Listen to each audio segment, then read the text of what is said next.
selfless commitment to others that bring us together. So I have to thank your leader, Randy Henderson, for being here. City Manager Saeed Kazimi, Council Members Soros Teresa Watkins Brown, Gail Anthony, and Kevin Anderson. Let me also acknowledge the Chair of the Mayor's Diversity and Inclusion Committee, Dr. Peter Denuri. Did I get that one? Close. A little bit right. Department Fire Chief Tracy Mullet. Fire Chief Tracy. That sounds like a female. Is that? It's not. It's a male. Where is that?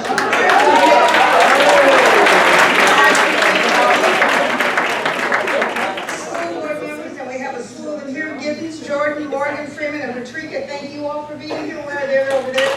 Thank you. And we're here to celebrate women, so it's fitting to know that members of the Fort Myers 2020 Celebrate Women 2020 Consortium is also here. So thank you all for being present today. Last but not least, you know, the media's in the house. I know he's around here somewhere. That must be him standing behind that camera with the big lights on over there. Lead Pitts of Lead Pitts Live, thank you all for also being here. Appreciate it. As I mentioned earlier, collaborating with our communities is extremely important. And by the looks of the guests you have here today, and I thank you all so much for being here, I see you all must do it well in Fort Myers. Finally, a special shout out to my fierce and magnanimous soars of the Fort Myers Alumni Chapter. I saw the red army standing, so thank you for being here, and all the visiting soars that are here. You do it every day in our communities, and that's extremely important. Delta Sigma Theta is standing here 26 national presidents and 107 years later. Wow. The Sisterhood of Delta Sigma Theta, and I share this with you all, but also our friends, have produced daughters like educator and presidential advisor Mary McLeod Bethune, civil rights and women's advocates Mary Church Terrell, our incomparable Congresswoman Shirley Chisholm, the first woman to run for office for president of this United States, Barbara Jordan, and the first African-American Senator Carol Moseley Braun. Seven sensational African-American women who now call themselves members of Congress. Soros Stacey E. Classic from the United States Virgin Islands, Lucy McBath of Georgia, Val Demings, I know you all know her, from Florida, yes. Brenda Lawrence of Michigan, Yvette Clark of New York, and Ohio's dynamic duo, Marcia Fudge and Joyce Beatty.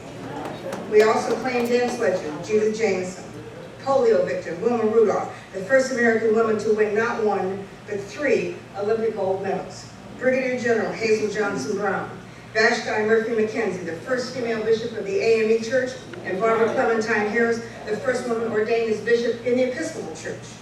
The legendary Lena Horne, the unforgettable Natalie Cole, smooth, silky Roberta Flack, gospel legend Shirley Caesar, rising star Andra Day, news journalist Soledad O'Brien, April Ryan of the White House Press Corps, political media legend Gwen Ifill, and renowned editor-writer Susan Taylor.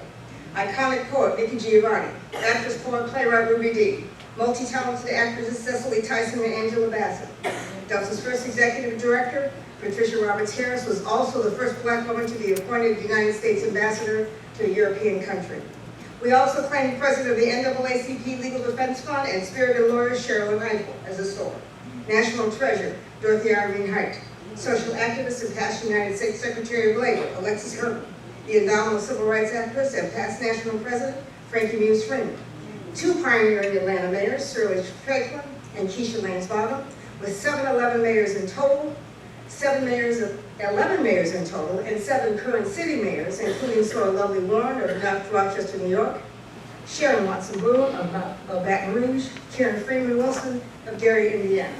The phenomenal, trailblazing Loretta Elizabeth Lynch, the first African-American woman to serve as U.S. Attorney General. We have not 1, not 2, but 3 SOARs and the only African-American females who were National Surgeon Generals, Dr. Jocelyn Elders, Audrey Flores Manley, and Regina Benjamin. And my SOARs and friends, we have not 4, not 8, not 10, but a record-breaking 11 Deltas who have graced United States postal stamps. Ethel Payne, Daisy Bates, Shirley Chisholm, Mary Bethune, Gordon Woodall, Fannie Lou Hamer, Patricia Roberts Harris, Barbara Jordan, Dorothy Irene Height, Lena Horne, and Gwen Ifill, who joined them this month on the 24th.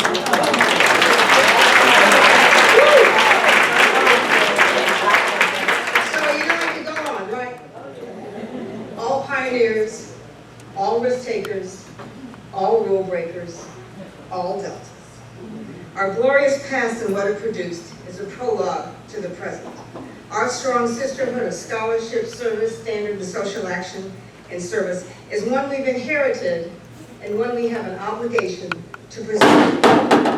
And with that very thought in mind, it crossed my mind when I attended a conference and heard a speaker when he started off this remark as a question he asked to his audience. He asked the audience this: where did you get the shoes that you're wearing?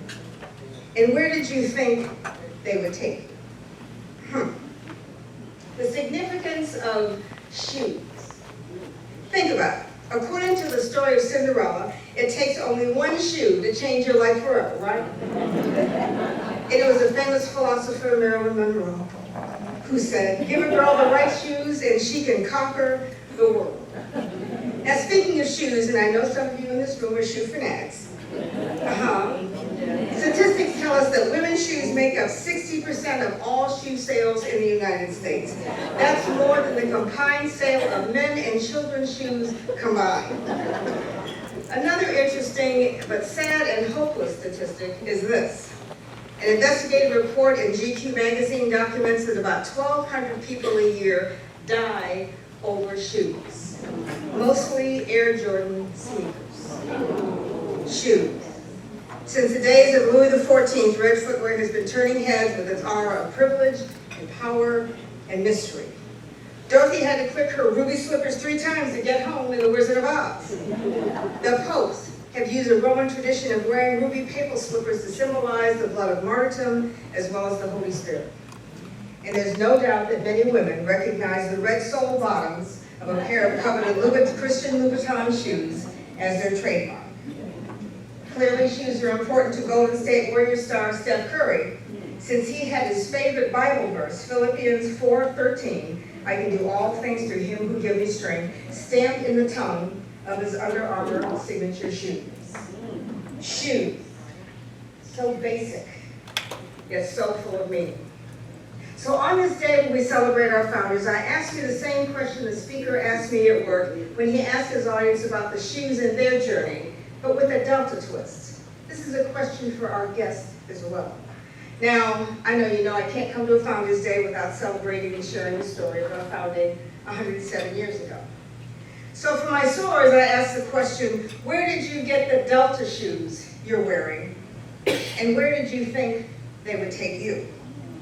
And for our guests, I'll be asking you the same question about the history and the legacy of your shoes. For now, let me reminisce for a moment about Delta's first public act of our sorority. I think you all know what that is, our participation in the Suffragette March in 1913. The subject I know is of interest to you all today. But this time, I want to reminisce from the perspective of 2 women who might not be known to you, Alice Paul and Inez Mulhall, as we step into their shoes for just a moment. Now, Alice and Inez were not Deltas. Far from it. According to the post by New York economic and historian adjunct professor at NYU, John Tepper Marlin, who researched the 1913 Suffragette March, Alice Paul was the one who organized the Suffragette March for the National American Women's Suffrage Association, and Inez Paul was the march organizer who led the parade in 1913 on horseback. Inez Paul had a very strong voice in the parade organization with decision-making powers because she had done a similar parade in New York City. Now, these 2 white women had the final say on whether or not our founders would be allowed to march in the suffragette parade that day in 1913. A parade, by the way, whose symbolic flower worn by all the parade marchers just happened to be a purple violet, which is also Delta's symbolic flower of choice. Now, I call that a symbolic coincidence. So back to the story of what happened on March 3rd, 1913. Ms. Paul, Alice, was totally opposed to those 22 Deltas marching that day. During the weeks before the parade, the participation of Negro women in general was a thorny issue for Alice Paul. Later in life, she described the issue as her main preoccupation at the time. These 22 Delta women wanted to march in the parade, in the Suffragette March, and while Alice Paul was a strong believer in social action, she feared their participation of Negro women in the still segregated Washington, D.C. would stop the parade participation of the Suffrage Association's southern chapters and destroy the association's unity, which would draw division among the women that she needed support from. As a matter of fact, unlike our 2013 reenactment of the original march, the 1913 march turned into a riot. It was the first major public demonstration in Washington with 5,000 participants and included 500,000 onlookers, mostly men. They loudly jeered the women as they went by the parade, and it devolved into a riot. The Secretary of War ordered the cavalry from Fort Myer, Virginia to calm things down, but by the time the military arrived, hundreds of women were injured. And so you can see poor Alice had a reason to be concerned. Now, in Delta's corner, there was a strong advocate in the form of Ms. Inez Mulholland, the daughter of the Scotch-Irish Presbyterian activist named John E. Mulholland. Mr. Mulholland was the first treasurer of the NAACP, an organization founded in 1909 and is the oldest, largest, most widely recognized grassroots civil rights organization. As I mentioned to you earlier, Inez had led the New York Suffragette March on horseback to great applause in New York City. It turned into a media coup, and Alice needed Inez's support. However, you're listening to Beverly Smith, no Deltas in the parade, Inez threatened to the national president for Delta Sigma Theta Sorority Incorporated. We're here at the Fort Myers Alumni Chapter's 2020 Founders Day celebration. It is a luncheon of huge proportion, and Leap His Life is here as the media sponsor. There was indeed a dilemma if you had been in Alice Paul's shoes. You certainly can understand her hesitation in a segregated 1913. But to make a show of strength, Alice needed those Southern white women with her, not against her over 22 little black girls. But Inez Mulholland won the battle in the War of Principles. And while other Negroes who chose to march in the parade were scattered through the crowd to hide their visibility, our 22 founders were the only women of color who marched in solidarity despite their obvious appearance. Can you imagine how scared our founders must have been when that riot broke out? Yet we have no record of any account of any of them being maimed or hurt.